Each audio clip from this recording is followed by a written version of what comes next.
So, Bo, what makes the wine bitter? Not to divert into that, but the pulp is where the juice comes from. The color comes from the skin. Okay. However, in certain red varietals, you have what is called the tanning. For example, in Cab, right? In Cabernet Sauvignon, the varietal, it usually gets you right back here where it goes over your palate, like a bitterness, like a very, very tonic. And that's where the bitterness comes from. Okay. So if I was introducing you, I would start introducing you to either some good whites or a blush. A blush is the type that they get a varietal and they put just a little bit of skin in it. So it makes it pink. Okay. Right? And then graduate you. So with cigars, for example, in Georgia they call it sweet wines. In wine speak, we don't call it sweet wines, we call it late harvest. Because all they do, they allow the grapes to ripen a little longer on the vine, and so to develop more sucrose. the sugar content. And so it makes it a little bit sweeter. So it's more palatable. So like the port, any port wine, most of them are fortified with brandy. Late harvest fortified. So you get a good little sweetness, not too sweet, right? And they have some that has a little orange zest, so it's sweet and a little tangy at the same time, but not bitter. And then certain notes in certain cigars that you're hearing makes it absolutely amazing. Okay. Well, I'm gonna have to get with you. Give me a nice bottle. Let you pick me a nice bottle of wine. Pair with my favorite cigar, which is the Manhead. He knows a guy that got some wine. Oh yeah. Yeah. Okay. Yeah, the guy named is Jefe. See, the funny thing about it, I've been knowing Jay for what, a year, about 4 months now. I never knew Jay had one. You really? See Really? now, this is what I you never take knew. people with you. I Because they never start knew. telling you your business. I never knew. I never knew. This is my first time hearing it. Jay, Now you know. I should have been there. Now, Rob, I want to ask, with Cabernet, what is it in Cabernet that makes it so strong? Because I'm more of a local. So I'm gonna recommend a movie to you. You know, most movies are like art imitating life, right? So there's a movie called Sideways. I think it won the Academy Award that year, some years ago, maybe 20 years ago. The guy could not stand the character, Merlot, because he says Merlot tastes like dirty water. And I tested it myself, and I can only drink Merlot if I'm having a really good steak that has been aged, right? Like a good Wagyu steak, a good Kobe steak with Merlot, and have it done medium, because the Merlot is very earthy. And so in terms of pairing with that steak, it's nothing short of amazing. But I can't just sit on Merlot by itself. However, Cabernet Sauvignon, Cab Franc, what I find is that the Cabernet Sauvignon grape is one of the grape that is most easily grown in most regions. So it's very popular, and that's why you get most of them for a very good price. But the thing about it is, all wines, red, whites, they're usually between 7 and 14% alcohol by volume. However, if they age and ferment for a longer time, then the alcohol content becomes a little bit greater. Now, what I talked about that I recommended earlier, that late harvest, like a ports are usually between 19 to 21% alcohol. That's where that got came from. And so they were known for that, and it just carries over into it. Okay. So, Good to know. so, Rob, tell After 5 and the people about the tavern. That was going to be my next question. This is good, bro. You know, I was going to sit over there and watch this. This is like a podcast within the podcast. I really want to sit over there and just watch this to y'all talk. This is good. So yeah, tell us. So, and thank you before you get a check. Thank you for allowing After 5 to come To your local establishment. Absolutely. To conduct this interview. it's my pleasure, brother. So I have a partner here. His name is Mr. C. Great guy. He's on vacation, or a well-deserved vacation. So, Mr. C, if you see this interview, shout out, brother. Mr. C had been in the sports bar business for over 30 years. He does not smoke cigars, but he likes the industry and likes the culture. And when he was looking for a partner to partner with to do the cigar side, I was recommended to him among other guys in Atlanta. And he spoke to the other guys first. I told him go talk to them first and then talk to me. And he spoke to the other guys first, and after he talked to me, he said, it's a no-brainer. Let's do it. Needless to say, the Tavern, it's a sports bar on one side and a cigar lounge on one side. My engagement is in the cigar lounge. I really don't know what the volume of sticks that we have in there, but I know that originally I think I started off with about $25,000 worth of cigars. Jay's Cigars was my very first order. I'm a loyal guy. And when this guy left the wine for me, I told him, I said, we're bringing it. And the day when I signed the agreement with my partner, I called him up, and he was here that night with I said, I want 6 boxes of Baquet. And he was here with 6 boxes of Baquet. And we sold 1 box that night. Sold a full box. It's just a soft opening. We usually have a pretty cool, chill, laid back, like today's Saturday. And you see what it's like. It's chill, it's real laid back. Folks come in, do their thing, smoke their cigar. We have a patio on the outside. We have the largest TV screens in the entire city of Atlanta. Let me say that again. We have the largest TV screen in the entire city of Atlanta. And anyone don't believe that, come see it for yourself. So during the football season, which you know is the most popular sports in America, during the football season, it's hard for us to find a good seat. However, we have lockers, which provides you with a VIP membership that also allows you, as part of the incentive, to have call-ahead seating. We're a full-service cigar lounge. We have the best wings in town. Of course, this was the JR Crickets. The JR Crickets are the best. My partner is the original JR Crickets. Oh, wow. So we have the best wings in the entire city of Atlanta. Yeah, I was coming here back in the day when it was. There you go. Yeah. You know Michael Vick used to own this place before. I did not know that. Yes. I didn't either. There's a lot of history here. You know, so, and then my partner got it, that's why he said he's been in the business for over 30 years. And one of the things that we do is we don't play loud music. The sports bar side does that. This side, it's chill, it's mature. Bo has the best cigar humidor in the city. I say I have the best selection in the city. Okay. As you should. I like that guy. You know, I like that. Yeah, exactly. You know, but it's a beautiful place, as you can see. Ventilation is second to none. Yeah, it is not smoky. Yeah. Ventilation is really important.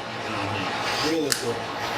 I've been to some around here that the ventilation's wrong, and man, you can't breathe in those places. Yep. You I know, won't say the name, but one of our favorite spots that we go to. It is. Yeah. We go in there, you smoking, and then you can smell other Oh, people smoke.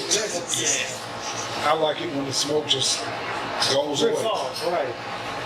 Yeah. The best lounge I ever been to, they had a pretty decent exhaust system, was Davidoff's. Davidoff's Yes. open up there. Yes. It cost a pretty penny. Yeah, Absolutely. they had one. They did, but it closed. Well, I think all of them went out of business. I know Tampa had one. We visited the one in Tampa. That's where we started. And now, we actually started. We actually started out What there. is it called now? It's somebody It's else. something Corona. else. Somebody It's Corona. Yes. It's still nice. It's a nice establishment. When I was Yeah. in Tampa, I went there. Right. The week of Tampa Cigar Week, Right. I was there, and I went there my last day. I was impressed. And they got a serious selection in there. I'm Yes. seeing Zenos, and I'm like, oh, yeah, You you got smoking Zenos in the, all up in there. you smoke in the humidor. Yeah. That's what I like. It's different. You're in a humidor, in a establishment. People are drinking, but you can walk right over here and get a cigar off the shelf. Right. Yeah. You know, I never realized that we were in the humidor. You're in a smoke. I went to the one in Orlando, and That's the original one. It's amazing. Yeah, I couldn't believe it. I walked in, I happened to look. Bo, it's amazing, isn't it? Yeah, it is. You can't really tell someone what it's like. You gotta go see it for yourself. It's an experience. You know, I didn't even notice that, but I feel like we oh yeah, It's an experience. It was right here. Right there behind you, in front of you. I didn't realize. That's amazing. So it's two things. One, because of the climatic conditions in Florida and the humidity, Yep. they can have that. And the second thing is they have an amazing humidification and air purification system, so they can have that. But the third thing is this: they move such volume Right. that the cigars don't have enough time Exactly. to get stale. How many people you think was in there when we went in there?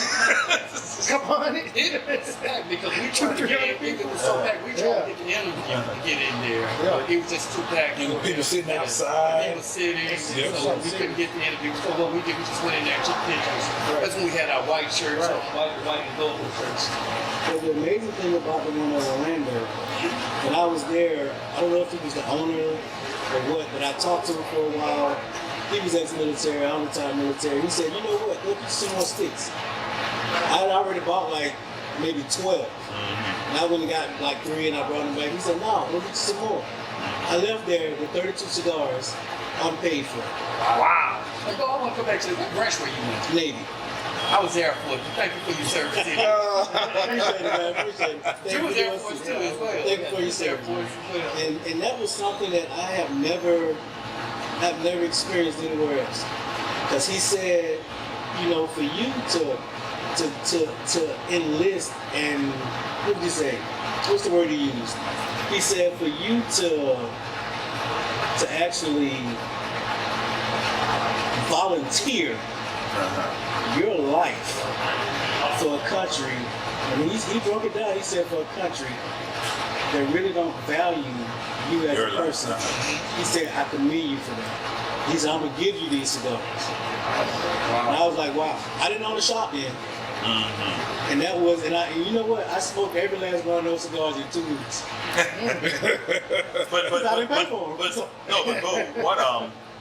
What like I've seen where customers come in to buy one cigar, right?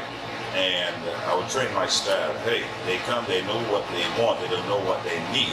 So it's for you to be able to identify their need and help them to get what they want, Exactly. along with what they need. And they will buy one and say, hey, this guy's walking over one cigar. Why are you not getting 2? And he's like, man, I just want one for right now. I said, man, you're going to need another one later. And the thing is, I always say, what is a smoker with more cigars going to do? Smoke more. Yep. Exactly. There you go. If you had gotten 52, what would you have done? Smoke more. Exactly. But cricket is good at that. When she goes in the humidor, you look for one cigar, you gotta leave with 3. Now, I have a question to that. Now, if I was coming here and buy a box of cigars, I'm not like you guys. I don't have a humidor. I got a closet, a walk-in closet that I stick my cigars in. How long will they last before they go, rule of thumb, before they go stale? So, the thing is, if you don't have a humidor and stuff at home, you know those Yeti coolers? Oh, yeah. Those are the best. You can even get the one from the dollar store, the little coolers. If you get 2 humidor packs and put it in that cooler, put your boxes of cigars. I said boxes because you're not going to come just buy one box. Put your boxes in that Yeti cooler. I'm helping him to identify what he needs based on what he wants. Yeah. If you put them in that cooler, it works as good as any humidor. Yeah, and you can keep it in there out of light and heat for a couple years, a few years if you want. So if y'all ever in the Charlotte area, next time you come out to Charlotte and I wheel out all my cigars in this Yeti cooler, don't laugh at me. I'm looking forward to it because he said you're gonna have more than one box. So you There you go. You should have wait on You'll it. have some variety. It should be full by then, shouldn't it? Yeah. Should be. There you go. I got 3 gentlemen that'll help you. Well, hopefully you'll bring a box with you. You Hope call you'll me bring a out. box of these bank heads. Okay. to North Carolina next time Okay. you visit me. He'll show you with a box of it. It's gonna take about 3 months And to some smoke. wine. And some wine. And some wine. We're gonna make that happen. I'm a smoker. The box won't last me but maybe a month. Cause I get up in the morning, get my coffee, I smoke a stick. I eat lunch, whatever I'm drinking, normally it's tea, I drink a stick. You drink a stick? I smoke a stick. I was gonna see how After lunch, I was needing to explain it. between Bad lunch thing. and dinner, I smoke a stick. So, Bo, I gotta ask you this, because as a smoker, right, I go through average of 3 to 4 sticks a day. How many do you do? Probably about 5. I say average because there are times when I do 5 or 6. Probably about But if I'm 5. going to the PCA convention, that week I'm doing 10 to 50 to get my palate warmed up. Because while I'm at the convention, I'm going to do about 25. Exactly. See, I start light in the morning. I get up to prepare my 10th anniversary. I smoke that with my coffee and my breakfast. Then I go milder, bolder. By the time I go to sleep, my go to sleep stick is the Placencia. Which one is it? The Alma Fuerte, Yes. Alma Fuego, okay, the Alma Yes, Fuerte. that puts me to sleep. Yes. So I got a rhythm going. I have the same, I have a similar rhythm. I start off with a Connecticut. And Exactly. the reason why I start off with a Connecticut, and the Connecticut I start off with, I have a couple, favorites, but the Connecticut I start off with is usually one that either have some spice, right, or one that is just kind of bland. I do the one with a little spice if I'm drinking my coffee with cream. If I'm drinking just black coffee, then I do because it's a different pairing. Do you find that the same experience works well? Exactly. And it gets my day started right. Yep. But I really don't have a lot of energy until I smoke my second stick. It's just like drinking coffee. You tell nobody. Some people don't even want to talk to you before they go for coffee. Yes. Don't talk to me before I smoke, because you're not going to get the response you want. It's the same thing. Yeah. Yes. I get on my conference calls and they say, Rob, you're always here. I say, if only they understand. I already had my mornings because I work California hours, which is 11 o'clock here. Yeah. So I wake up, take my son to school at 6:30, and I come back and I sit outside in the garage or sit by the fire pit, and I get a couple cigars in with a couple cups of coffee, and I have my meditation moment. And then my day's good to go. There you go. I can tell you right now. I sat on my porch this morning, and I counted 12 cartons. Something I haven't seen in a long time. I sat up there and counted 12 as they flew by, landed. And I'm like, wow. The things that relaxes you, it makes you more focused on what's going on around you. Yep. Exactly. The great equalizer, buddy. There you go. And this thing right here, I ain't gonna lie, this is the truth. Yes. The first time I smoked it, he'll tell you. And I smoke one of these every day. Every single day. I just want you to know that. That's how much faith I got in your sticks. And how much faith I got in you, bro. Seriously. Well, Bo, I gotta tell you this. I think it was a couple weeks ago you were out golfing, right? And I took a picture of the bee, the bee on it. Yeah. And I put it right next to the bee in my Bentley. And I took a picture and I said, look, this might not be a Bentley, but I feel like it's a Bentley right now. Oh, that's nice. Because this cigar here, the draw. It's a hell of a compliment. No, the draw. Have you smoked one of these? Yeah, I have. The draw is perfect. And it was about noon. And I was sitting there smoking it, and I had some drink from Panera Bread. And I said, man, I gotta take a picture of this. You know when you're smoking, right? And you puff, the stick is so good that you puff the first third and you're going. You keep looking at it. Exactly. I do the same thing. Doing this right here. Same thing. I'm like, what did I just taste? The only thing missing was that I didn't have someone there with the palates and the level of appreciation So I could say, brother, did you just taste that? Man, this is badass. Exactly. So all I could do was take a picture and send it to him. I said, man, this is the shit, right? Exactly. I saw a meme on Instagram that said, when you get out your car, if you don't look back, you don't have a nice car. So, when you smoke a cigar and you do this, Yeah. you got a nice You get a car. nice cigar. Yes, when you're looking at it. Exactly. Yeah, you look back at it. Who gets out that car? Who gets out that car and look back at it? Who? I do. Oh, I yeah. always get out and look at my car. I always get out and look at my car. Yeah, too. Every last one of them. I open the garage sometimes and just look at it. I do too. I am really enjoying this conversation, and we're gonna keep the cameras rolling for the viewers and for every time. I'm gonna ask the question I always kind of wrap up with: what does after five? What comes to your mind when you hear after five? It's time to take off. Take off, and it's the end of the day. Sit back, chill, relax. That's what comes to my mind. You know. What comes to my mind after five is like it's like a time to where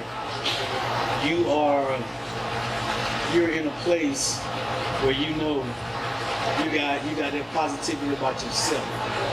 You know, you can sit over with your back straight and everybody sees you and everybody knows that you're about their business. You know what I'm saying?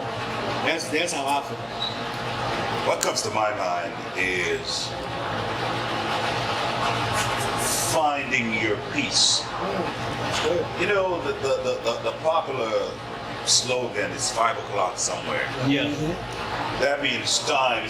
That's generally associated with time to have a cocktail, Yeah, right? exactly. People say, oh, it's too early, so it's 5 o'clock somewhere.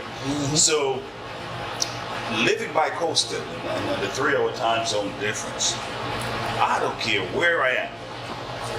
Whenever I'm sitting down and having a stick and having me a good bourbon or an old-fashioned to pair with it, in my mind, it's 5 o'clock somewhere.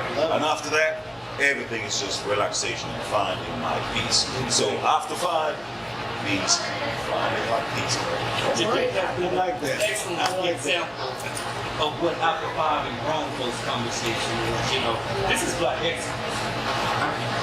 We got which 5 of us sit here and preview entrepreneurs going. This is what life is all about. The after five lifestyle. So thank you for tuning in with us. And we like our shirts. Hit us up on our website, www.ollie.com. Like and subscribe. We love information on board our shirts. Our latest podcast is on that website. Our email address, ollie.5@gmail.com. As always, like and subscribe. Leave us your comments. I take the good with the bad, what you like, what you don't like, what you would like to see in the future. Until next time, thanks and be safe. All I want to say is, to everybody out there listening and looking, I want y'all to do one thing for me, and that's smoke well. Heard it from the man's out. Rob, Jefe. Yeah, smoke well, my friends.